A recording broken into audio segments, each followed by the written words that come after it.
Hubungan antara Israel dan Iran sangatlah rumit. Sebuah jalinan yang tercipta dari benang merah persaudaraan dan konflik.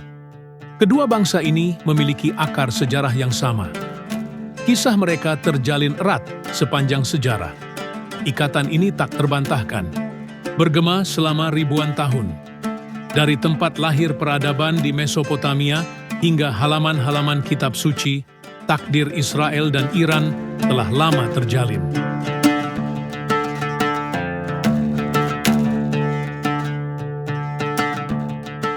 Terlepas dari warisan bersama mereka, negara modern Israel dan Iran kini berada di sisi yang berlawanan dalam jurang geopolitik. Revolusi Islam tahun 1979 di Iran menandai titik balik, memasuki era ketegangan yang semakin meningkat.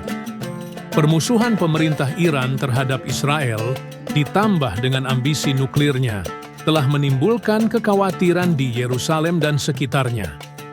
Hubungan rumit ini semakin diperumit oleh konflik yang sedang berlangsung di Timur Tengah. Perang proksi, manuver politik, dan pengejaran pengaruh regional telah memperburuk ketegangan. Tanah Israel dan Iran, meskipun secara geografis berjauhan, memiliki kemiripan yang mencolok dalam landskapnya. Keduanya dicirikan oleh gurun yang kering, pegunungan yang terjal, dan lembah subur yang dialiri sungai-sungai yang memberi kehidupan. Ciri geografis yang sama ini telah membentuk kehidupan dan penghidupan masyarakat mereka selama ribuan tahun. Mereka telah menginspirasi para penyair, nabi, dan seniman. Dalam kedua budaya, tanah memiliki makna religius dan budaya yang sangat dalam. Itu dianggap tanah suci, hadiah dari kekuatan ilahi. Bagi bangsa Israel, tanah Kanaan yang dijanjikan kepada Abraham dan keturunannya melambangkan perjanjian mereka dengan Tuhan.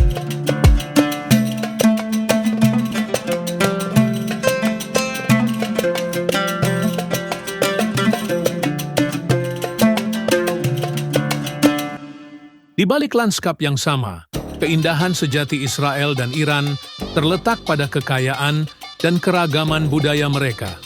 Kedua peradaban ini memiliki tradisi kuno seni, musik, sastra, dan filsafat yang telah meninggalkan warisan abadi bagi dunia.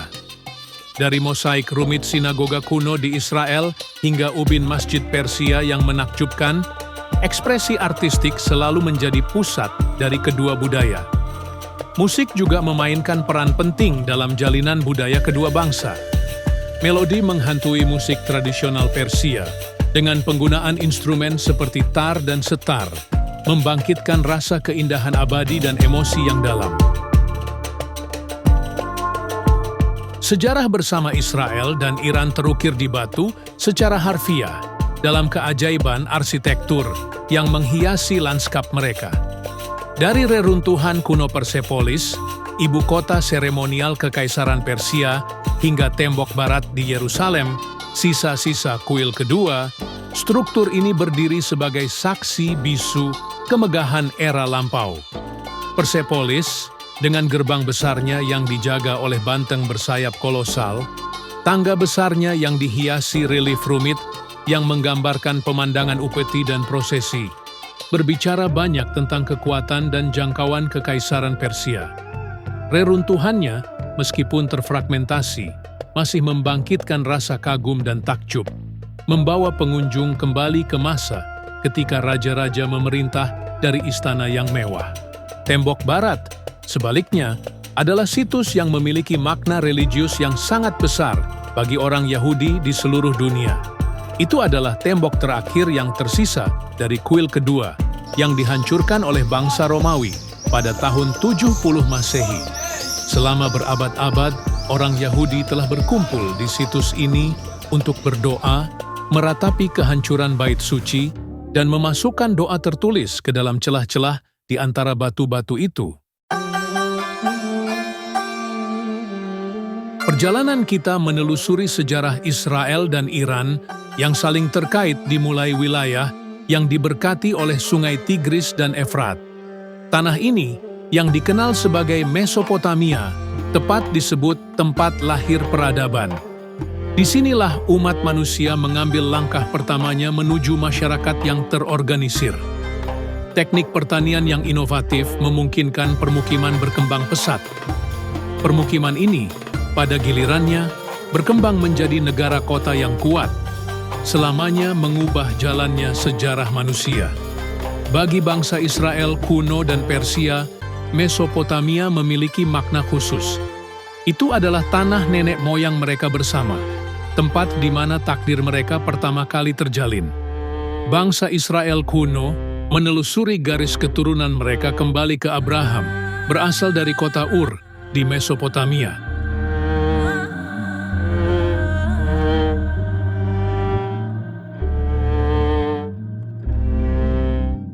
Kisah bangsa Israel, sebagaimana diceritakan dalam Alkitab, adalah salah satu migrasi, perjanjian, dan pembangunan bangsa.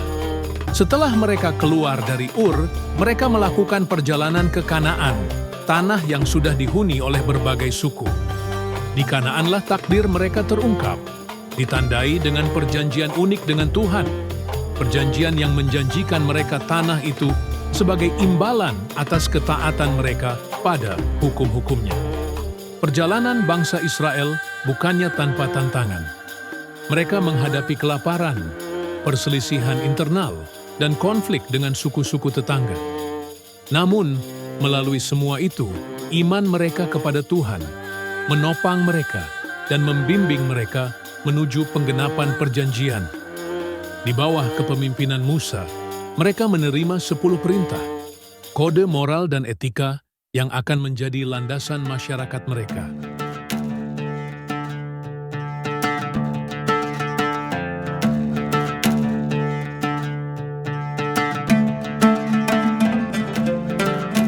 Sementara bangsa Israel sedang membangun kerajaan mereka di Kanaan, sebuah kekuatan baru muncul di timur, yaitu Kekaisaran Persia.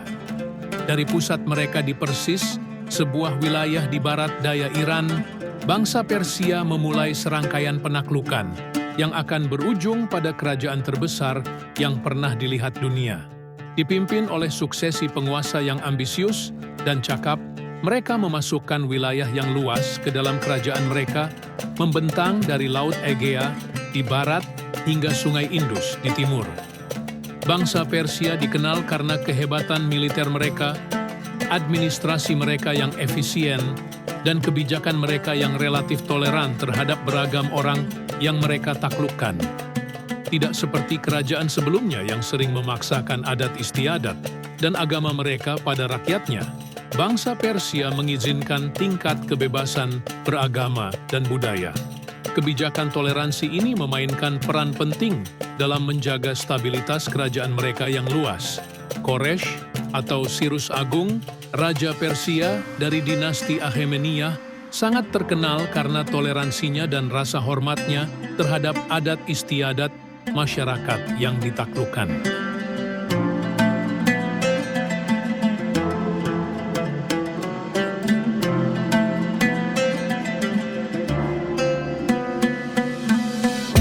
Tahun 586 sebelum Masehi menandai titik balik dalam sejarah bangsa Israel. Raja Babel, Nebukadnezar II, setelah serangkaian serangan ke kerajaan Yehuda, akhirnya menembus tembok Yerusalem. Kota yang dulunya perkasa, jantung kerajaan Israel, terbaring dalam reruntuhan. Bait suci pertama, bangunan megah Salomo yang menampung tabut perjanjian, hancur menjadi puing-puing. Kehancuran Yerusalem dan Bait Suci mengirimkan gelombang kejut ke seluruh komunitas Israel. Bagi bangsa Israel, peristiwa ini bukan sekedar kekalahan politik atau militer, itu adalah krisis teologis.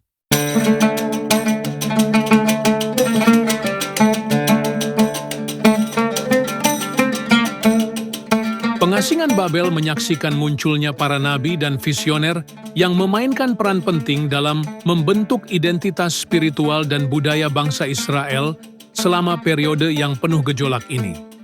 Para nabi seperti Yeremia, Yehezkiel, dan Yesaya muncul sebagai suara harapan dan penghiburan. menawarkan kata-kata penghiburan dan bimbingan kepada orang-orang yang bergulat dengan trauma pemindahan dan ketidakpastian masa depan. Nabi Yeremia yang telah menubuatkan kehancuran Yerusalem mendesak rekan-rekan pengasingannya untuk menerima nasib mereka dan untuk mencari kedamaian dan kemakmuran Babel demi kebaikan mereka sendiri dan untuk masa depan rakyat mereka.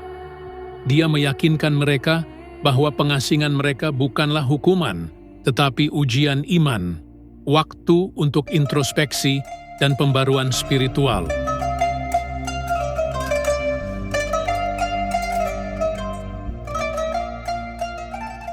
Tahun 539 sebelum Masehi menandai titik balik dalam sejarah Babel, Persia, dan Israel. Koresh atau Sirus Agung, Raja Persia dengan pasukannya yang kuat, memasuki Babel, kota yang terkenal dengan pertahanannya yang tak tertembus dan kemegahannya. Kekaisaran Babel, yang dulunya tampak tak terkalahkan, runtuh di hadapan serangan Persia. Penaklukan Cyrus atas Babel memiliki konsekuensi yang luas, tidak terkecuali bagi orang Israel yang diasingkan yang telah hidup di bawah pemerintahan Babel selama hampir setengah abad. Reputasi Cyrus sebagai penguasa yang adil dan toleran mendahuluinya. Tidak seperti para penakluk sebelumnya yang sering memaksakan adat istiadat dan agama mereka pada rakyatnya, Cyrus mengadopsi kebijakan toleransi agama dan budaya. Dia mengizinkan orang-orang yang ditaklukkan untuk mempertahankan kepercayaan dan praktik mereka sendiri, membuatnya mendapatkan rasa hormat dan kesetiaan dari rakyatnya yang beragam. Dalam tindakan rahmat yang luar biasa, Raja Koresh atau Sirus yang Agung mengeluarkan dekrit yang memungkinkan orang Israel yang diasingkan untuk kembali ke tanah air mereka dan membangun kembali bait suci mereka di Yerusalem.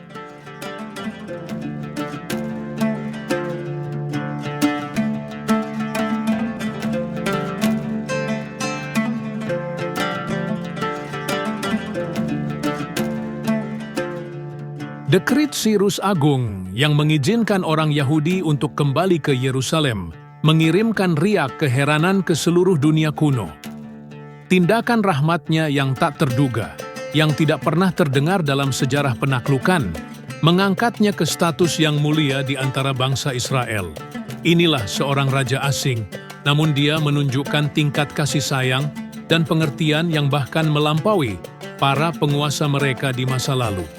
Apakah Sirus hanyalah seorang politisi yang cerdik, yang mengamankan kesetiaan penduduk yang berpotensi menimbulkan masalah? Atau mungkinkah dia menjadi sesuatu yang lebih? Alkitab Perjanjian Lama sendiri bergulat dengan pertanyaan ini.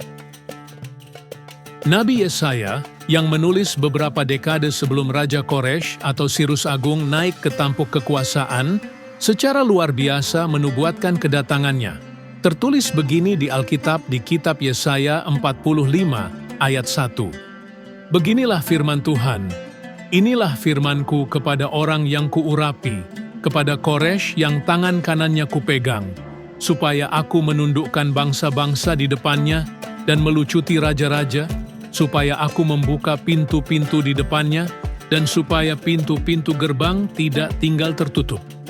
Raja Koresh atau Cyrus Agung disebut di Alkitab pada kitab Tawarik, Ezra, Yesaya, dan Daniel. Dia adalah satu-satunya raja di luar Israel yang diurapi Tuhan